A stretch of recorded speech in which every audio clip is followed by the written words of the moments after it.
From a club at 5 a.m. to a vehicle stalled on a freeway shoulder with a blown-out tire, the only thing linking the passed-out defendant to the act of driving is her own statement.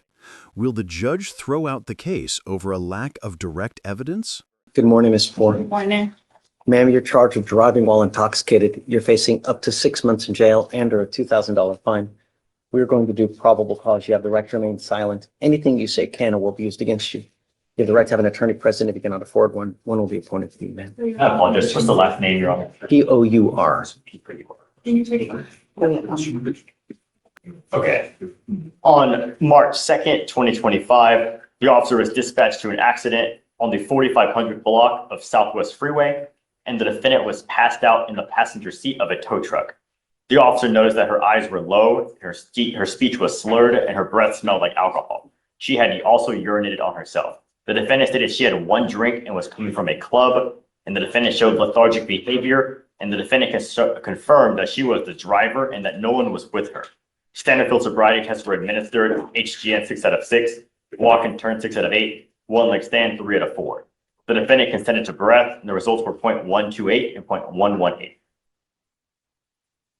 Where was she driving? What was she doing? All I know is that she's sitting in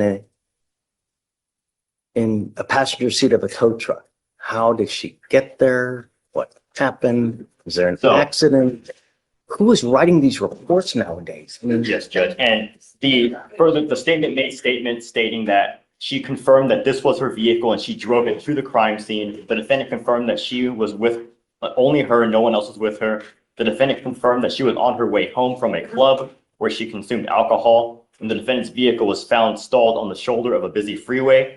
And the officer wrote that led the affiant to believe that that there was no one else that fled from the scene. And the officer wrote from the affiant's training experience that he believed that the defendant was the driver of the vehicle based on the statements made to him and finding the vehicle.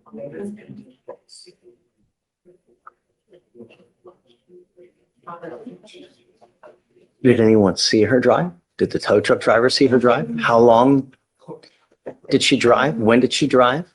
We don't have that information.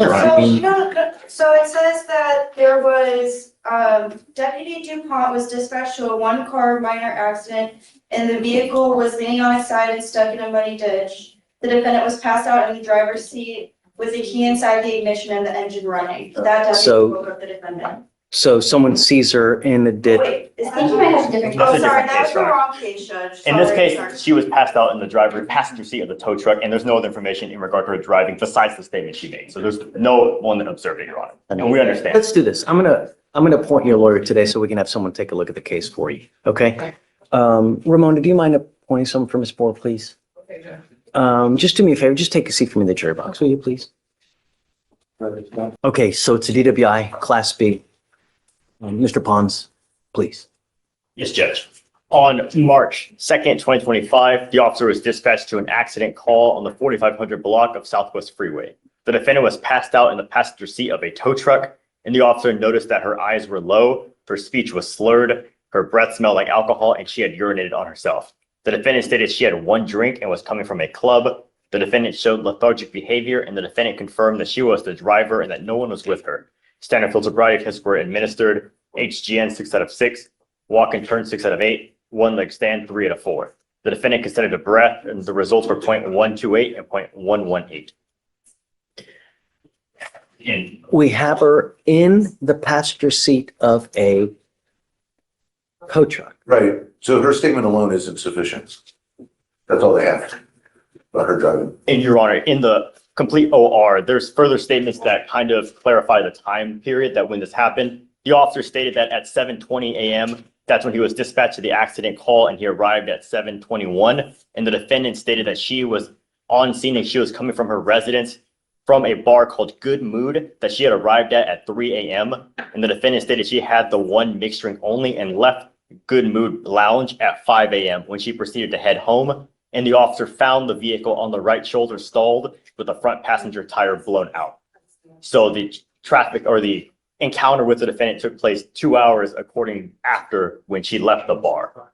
But none of that same, well, go ahead. Have Calm down, too. Until you get- So do we have an officer that actually sees her in the car in the ditch? No, Your Honor, the car is just found in the Oh, ditch she with the wants- tire blown out, and the only thing the officers have to put her in the vehicle is her statement saying she drove and when she left the bar. Well, that's it then. If that's the only thing they have, no PC. Why? Judge, Their statement alone can't be sufficient evidence. They need corroboration. and the corroboration we have is that when the officers arrived, there was nobody else on the scene. It was a crowded freeway. There was nobody else who could have gone to the accident or left the accident because they were on a highway with traffic and there were no other people around. One, I don't see that the officer said any of that. Two, that's still not gonna corroborate that she was driving. Why are you saying that the statement of her statement in and of itself is insufficient?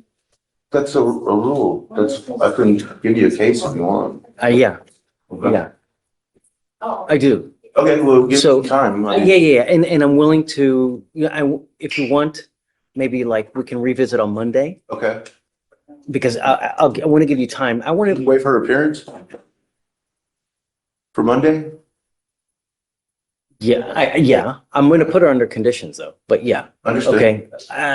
But I'd like to do a deeper dive on the PC and I want to know, is that in and of itself insufficient? And it'll give you more time as well. I'll reach out to the officer. Let's reach out Monday and we'll do more, I guess, a formal hearing.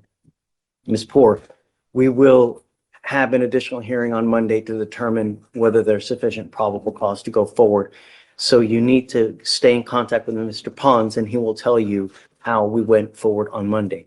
As it stands now, I'm ordering you not to consume alcohol or illegal drugs while you're on bond in this case. Do you understand? If I find that you consume alcohol or illegal drugs, I'm going to revoke your bond. I will put you in jail. Could you guys run a license, please? And any other prior DWIs? Your Honor, no prior DWIs, and we're running her license right now. You are not allowed to drive unless you have a valid Texas driver license and liability insurance in your name. If you do not have car insurance, you are not allowed to drive. Do you understand? It's Okay, eligible, Your Honor. great. So for now, I'm going to have you sign a reset with Ramona. We're going to set it for Monday. You don't have to be here. No. We're going to waive your appearance, but Mr. Pons will let you know how everything transpires on Monday. And then after you sign the reset, I'll have you meet with Felicia for your bond conditions. And after that, you'll be free to go. Okay? Okay, Mr. Pons. Thanks. Okay, thanks. See you Monday. So she needs to meet for bond conditions. Yeah, Okay. she needs to sign the reset, but yeah.